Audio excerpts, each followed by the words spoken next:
Sebagaimana para ulama-ulama di Libanon, di Irak mengatakan huna Karbala, Palestina itu adalah Karbala. Mereka sudah hari ke-8 diputuskan seluruh air, diputuskan seluruh listrik. Jangan melihat siapa mazhabnya, tapi lihatlah mereka umat datuknya Husain alaihissalam. Mereka adalah umat Muhammad sallallahu alaihi wasallam. Anak yang umur beberapa bulan seperti Ali al-Asghar yang tertancap panah di kepalanya. Kalau keluarga Rasul dengan pedang, tapi ini dengan roket yang hancur, menghancurkan seluruh. Kalau Imam Husain dicincang-cincang, mereka pun dihancurkan dengan mortir-mortir dan lainnya. Oleh karena itu, kepedihan yang terjadi pada keluarga Rasul adalah kepedihan kita, tapi kepedihan keluarga kita juga sekarang adalah kepedihan kita. Rasul mengingatkan kita, dan ini riwayat juga banyak dari Imam Husain, man lam yahtam bi umuril muslimin falaysa minhum. Orang yang tidak memperhatikan keadaan orang muslim, maka dia keluar dari agama aku. Ketika kita memperingati dan menangisi tentang keluarga Rasul, tapi ada umat Rasulullah sallallahu alaihi wasallam sedang menderita dengan penderitaan yang sangat luar biasa. Rasul sudah dikatakan azizun alaihi ma anittum. Rasul merasakan penderitaan itu, subhanallah. Kalau kita belajar untuk merasakan kehidupan keluarga Rasul, rasakanlah sekarang bagaimana saudara-saudara kita yang dibaikot, yang tidak diberi air, yang tidak diberi listrik, subhanallah. Oleh karena itu, tangisan kita bukan tangisan cengeng, tapi tangisan kita adalah tangisan yang ingin membangkitkan diri kita menegakkan keadilan. Tangisan Asyura bukan tangisan sekedar menangis pulang kemudian tidur. Tangisan Asyura bukan sekedar kalian histeris di tempat ini kemudian tidak melakukan sesuatu untuk umat Rasulullah. Itu adalah tanda kemunafikan. Tapi tangisan Asyura adalah tanda dari kecintaan kita untuk menegakkan keadilan di hadapan bumi Allah subhanahu wa ta'ala. Rasul sallallahu alaihi wasallam Jaddal Hasan wal Husain bersabda, apabila seseorang yang tidur dalam keadaan kenyang dan tetangganya yang mukmin tidur dalam keadaan lapar, yang keadaan kenyang itu tidak memperhatikan si tetangga yang lapar, fa in asbaha faqad irtadda min dini. Kalau besok pagi dia bangkit, dia telah murtad dari agamaku. Itu yang diajarkan keluarga Rasul sallallahu alaihi wasallam. Karena kita adalah satu kesatuan. Apa yang dikumandangkan oleh para ulama sekarang ini bukan harus membahas Sunni atau Syi'i, tetapi bagaimana kita membahas di bawah raayat Muhammadin sallallahu alaihi wasallam.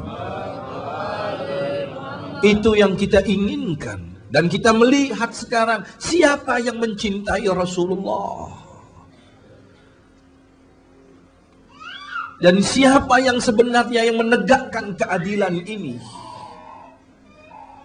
Nasrani saja berdemo di Inggris, di Jerman, di mana. Tapi Saudi Arabia satupun, hanya 2 ulama setelah itu masuk penjara. Subhanallah. Di belahan dunia mendemokan tentang kemanusiaan ini, tentang martabat manusia. Al-Imam Husain keluar bukan karena apapun, tapi karena harkat manusia. Karena manusia tidak mungkin dipimpin oleh seseorang yang zalim. Itu yang ditegakkan oleh Imam Husain. Seluruh pengikutnya. Bahkan Imam Husain di malam ke-10 nanti, dia tawarkan satu persatu pengikutnya untuk meninggalkan dia. Silahkan kalian pulang. Mereka tidak menginginkan kepala kalian. Mereka menginginkan kepalaku. Tapi jawaban mereka, di mana wajahku nanti di hadapan kakekmu, wahai Husain. Allahu Akbar. Nah, oleh karena itu, wahai pecinta Rasulullah, wahai pecinta Al-Husain, wahai pecinta Az-Zahra alaihissalam, mari kita merenung.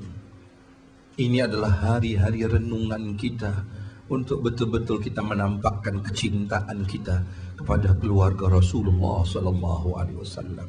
Sekali lagi, tangisan kita bukan tangisan cengeng. Tangisan kita adalah kesetiaan kita untuk membela agama Rasul sallallahu alaihi wasallam. Tinggalkan perbedaan mazhab, tinggalkan perbedaan organisasi, tinggalkan perbedaan partai yang semuanya itu lahwun walaibun. Semuanya sandiwara dan kepalsuan. Kita ingin diikat dengan kalimat La ilaha illallah Muhammadur Rasulullah. Karena pengikut Syiah tidak pernah memikirkan tentang individual, tentang madhab. Tidak. Al-Imam Husain tidak memikirkan tentang madhab. Al-Imam Husain memikirkan tentang ummah, tentang keadilan, tentang agama. Itu keridhaan Allah. Karena semboyan hidup kita sama, apapun madhabnya. Inna salati wa nusuki wa mahyaya wa mamati lillahi rabbil alamin. Dan siapa yang terdepan untuk membela agama ini? Kalau bukan pengikut dan pencinta keluarga Rasul. Oleh karena itu mohon maaf, dia tidak mengenal zakat itu 2,5%. Dia mengenal 20%. Apa artinya 2,5% untuk fuqara wal masakin dan lain-lainnya? Allahu Akbar. Badzalu, mereka berikan segala-galanya untuk di jalan Allah. Karena hidup ini memang sekedar hak guna pakai dari Allah Subhanahu wa ta'ala. Marilah kita menangisi bukan karena tangisan sedih. Kita sebenarnya menangisi diri kita yang belum berbuat apapun untuk agama Allah Subhanahu wa ta'ala. Kita menangisi kalau kecintaan itu hanya dengan tangisan, na'udzubillah min dzalik. Tapi kecintaan itu adalah dengan pengorbanan. Kecintaan itu adalah dengan betul-betul memikir, berfikir, merenung tentang apa yang telah kuberikan untuk umat Rasul sallallahu alaihi wasallam. Karena Rasul sallallahu alaihi wasallam mengatakan, tidak Rasul mengatakan khairukum aktsarukum musul hajj misalnya, sebaik-baik kalian yang telah banyak pergi haji, atau yang sering bangun malamnya, atau yang sering menangisi keluarga Rasul. Tidak, Nabi mengatakan khairukum anfa'ukum, sebaik-baik kalian yang banyak bermanfaat untuk umat Nabi Muhammad sallallahu alaihi wasallam. Oleh karena itu semboyan kita Ahlul Bait, setiap hari adalah Asyura, setiap jengkal tanah adalah Karbala. Karena apa? Perjuangan, bukan tangisan. Bangkit, menangisi diri kita. Bukan kita menangisi Al-Husain, tapi menangisi diri kita. Apa yang telah kita lakukan untuk Al-Imam?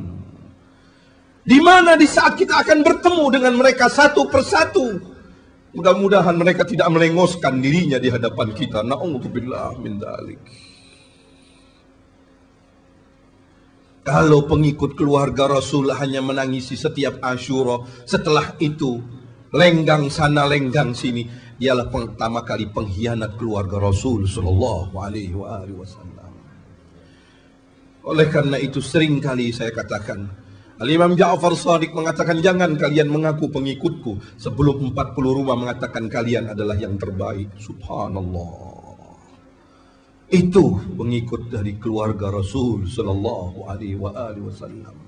Karena memang keluarga Rasul bagaimana mencontohkan mencintai umat ini.